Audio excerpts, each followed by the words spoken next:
बिस्मिल्लाहिर्रहमानिर्रहीम।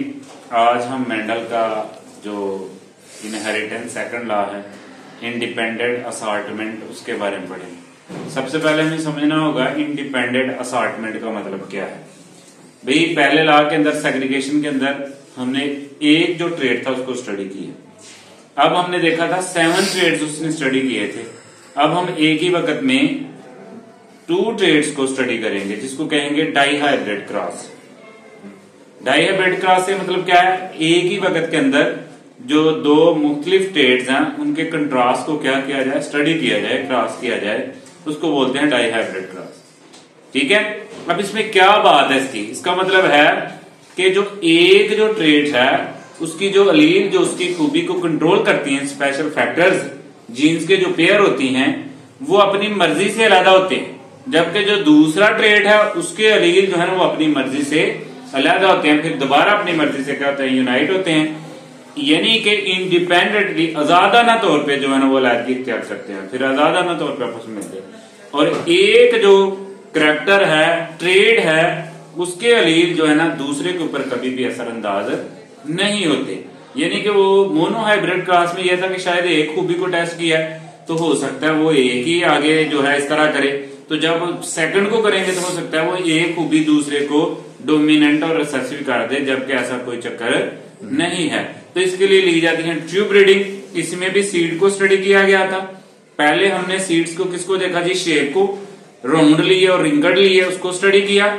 अब इसमें साथ जो उसका कलर लेना है। सीड का कलर क्या लिया गया, येलो एंड ग्रीन। ठीक है, उसको स्टडी किया गया। अब इसके लिए लेनी है ट्यूब ब्रीडिंग। अब ट्यूब ब्रीडिंग मैंने बताया था होमोजाइगस होनी चाहिए, खासुल नस्ल होनी चाहिए। जैसे हमने राउंड के लिए लिया जी, आर राउंड के लिए आर होता है और रिंकड के लिए स्मॉल आर होता है। और अब हम दूसरा जो उसकी खूबी लेनी है, एक ही सीड के अंदर ये दोनों खूबियां लेनी है। अब दूसरा जो सीड लिया गया वो ऐसा था जिसके अंदर उसका कलर को भी साथ चेक करना है।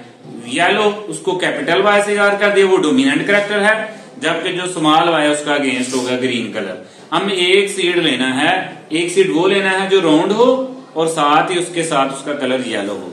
दूसरा सीड लेना है वो रिंकल्ड हो और उसका कलर क्या हो, ग्रीन हो। हमने 2 कैरेक्टरिस्टिक लिखे, फिर दोनों को आपस में क्या किया जाता है, क्रॉस करवाया जाता है। क्रॉस करवाने से जब वो जो F1 जो नस्ल है, फीलियर जो हासिल हुई, वो सारी की सारी राउंड थी और उसके साथ साथ येलो थी। क्यों?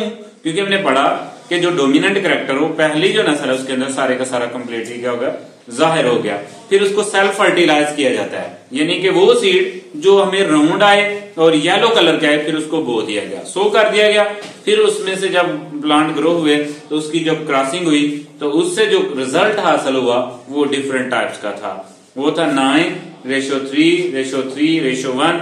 वो किस तरह से कॉम्बिनेशन है, हम इसको डायग्राम चेकर बोर्ड के जरिए चेक करेंगे कि ये रिजल्ट कैसे दोबारा जो है, और फिर हम बताएंगे कि वाकई ही एक लील जो है वो दूसरे किसी करैक्टर के लील के ऊपर कोई असरअंदाज नहीं होता जी। ठीक है। अब इसके लिए सबसे पहले स्टेटमेंट क्या है कि ये जो अलील होते हैं जीन्स पेयर के, वो सेग्रीगेट अलग होते हैं इंडिपेंडेंटली। कहां से, किसी दूसरे पेयर ऑफ जीन से। क्या मतलब, अब फॉर एग्जाम्पल हमने ये हमारे पास ये वाले करैक्टर थे, दूसरा करैक्टर हमने ये लिया, तो ये जो Y वाला है ये R के ऊपर इफेक्ट नहीं होगा और R जो है ये Y के ऊपर इफेक्ट नहीं होगा। इसका मतलब है इसके अपने अलील अपने आजादाना तौर पे अलग होंगे, इसके अलील जो है ना वो अपने तौर पे आजादाना होंगे, उसी तरह दूसरे करैक्टर के भी वो अपने अपने तौर पे क्या होंगे, अलग होंगे। और आगे नई जो नस्ल उसके अंदर कैसे कलेक्ट होते हैं वो रेशियो के हिसाब से होंगे।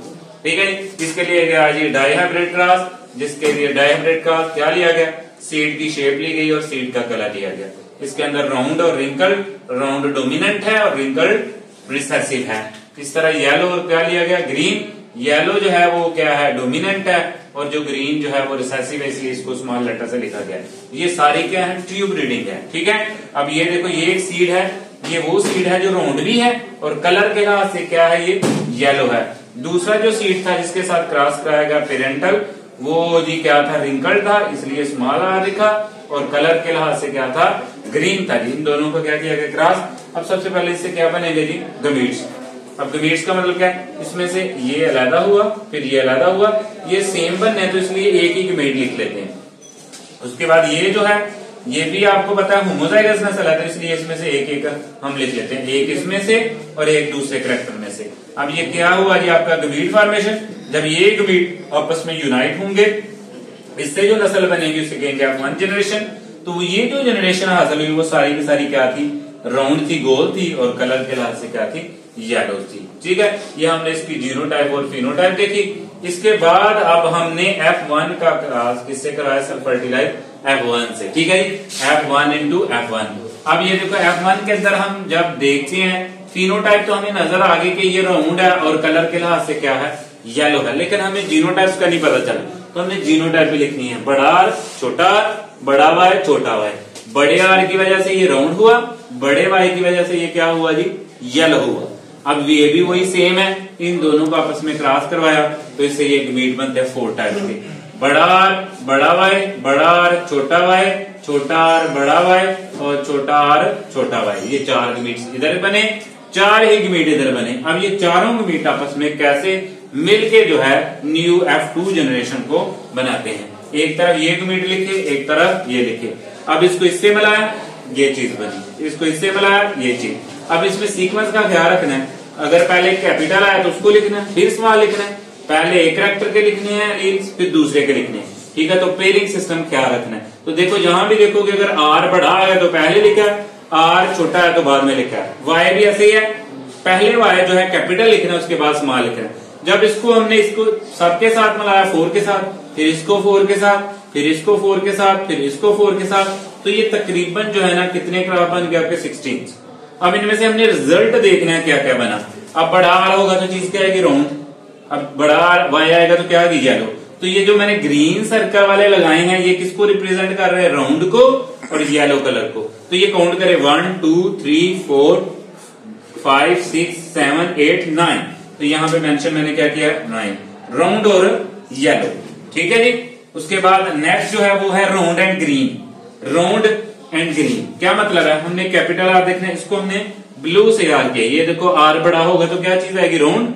अगर स्मॉल आ जाएगा तो ये चीज क्या हो जाएगी आपकी, ग्रीन।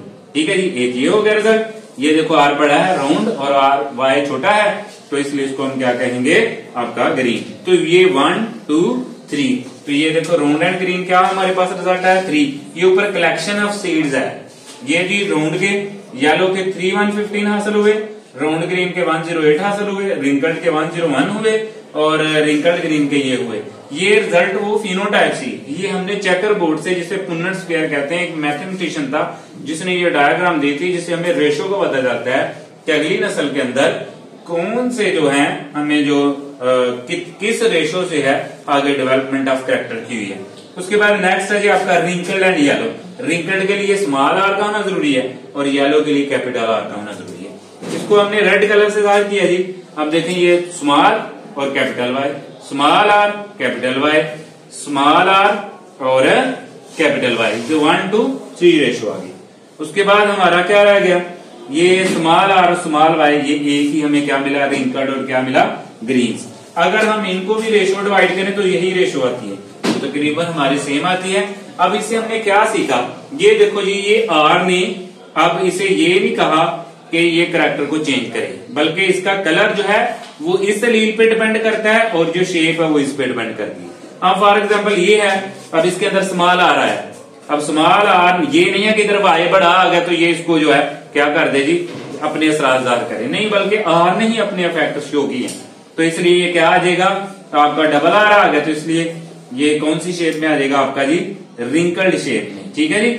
उसके बाद जो कैपिटल आ गया तो कलर आएगा कौन सा जी, आपका येलो कलर। ठीक है।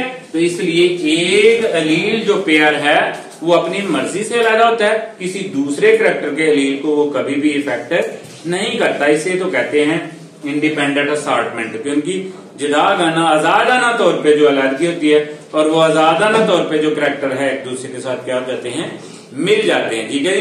तो ये था जी मेंडल का लॉ इंडिपेंडेंट असॉर्टमेंट के 2 करैक्टर को स्टडी करें, इसी तरह आप मोर देन 2 भी करें, ट्राई कर लें, आप 7 करैक्टर को भी स्टडी करें।